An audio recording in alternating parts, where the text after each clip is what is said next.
Can you fill in the gap? Remember your answer or note it down because we will come back to it later. Hello, my favorite student, and welcome back to my YouTube channel English with SpeakaYou. My name is Tanya. Today we are talking about stative verbs. Stative verbs describe a state rather than an action. They are verbs of thoughts and opinions, verbs of feelings and emotions, verbs of senses and perceptions, and verbs of possession and measurement. And they do not have a continuous form like hate, hating, agree, agreeing, weigh, weighing. Or can we say, I'm loving, he was hearing, they are having. Well, there are verbs that are sometimes stative. That means that these verbs can refer to states or actions depending on the context. Let's have a look at some of them. We will talk about 5 verbs: think, have, see, be, and look. If you love learning grammar or feel that grammar is your weak point, or you simply want to have all rules in one place, here's my book, Boost Your Grammar. There you will find the information about all the tenses in the English language, bonus chapters, comparative tables, and exercises. This book will help you when you feel lost and cannot explain mistakes you make. Follow the link in the description box and get it. And now let's jump back to the lesson. Let's start with think. When you express your opinion, think stays think.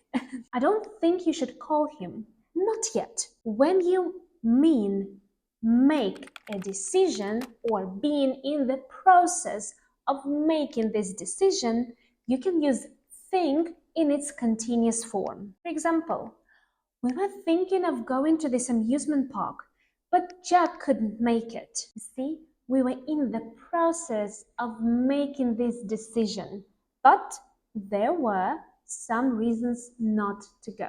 The next one is have.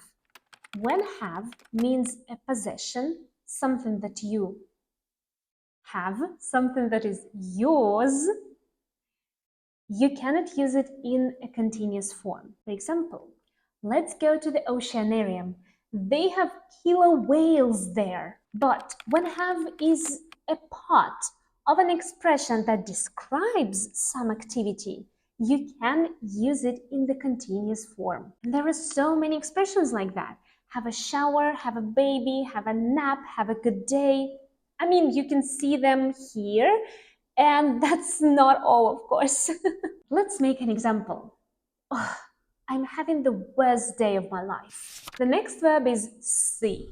When see means the ability to see with your eyes, you cannot use it in its continuous form. For example, do you see that?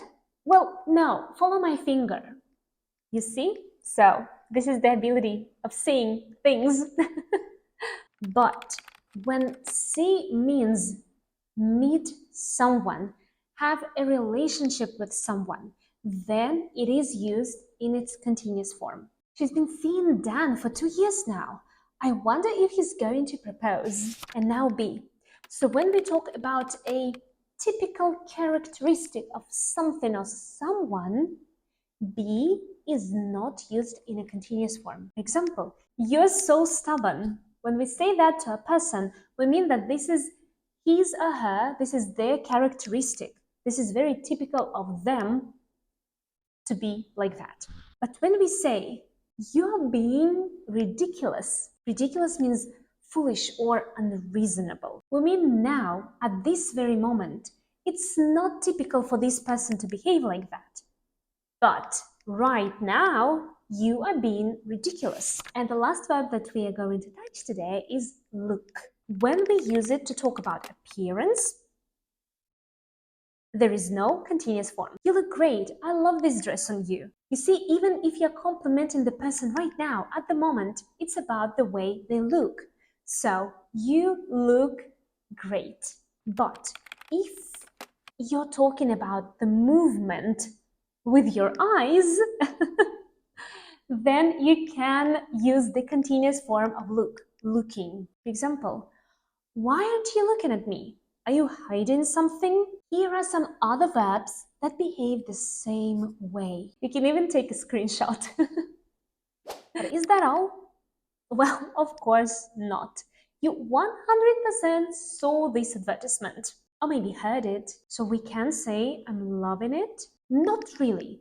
According to the grammar rules, this is incorrect. But people do it to attract more attention, as in advertisement. However, loving and liking do exist, but not as verbs. Loving is an adjective and it means to show a lot of love towards someone. For example, she has a loving family that always supports her. Liking. Now, liking is a noun and it means a feeling that you like something or someone. For example, she has a liking for fine wines. So, coming back to the task at the beginning of the lesson, which one is correct? Oh, I knew you would get it right. Wait a moment, I'm thinking. Yeah, we're using our mind and thinking. Now that is it. Although again, not really. I highly recommend watching this lesson on gerunds and infinitives that follow some certain verbs and practicing different grammar forms even more. And if you enjoyed this lesson, like it, share it with your friend or a family member, and subscribe if you haven't done that yet. That is it from me. Thank you for being here with me today. I'll see you in my next one. Bye!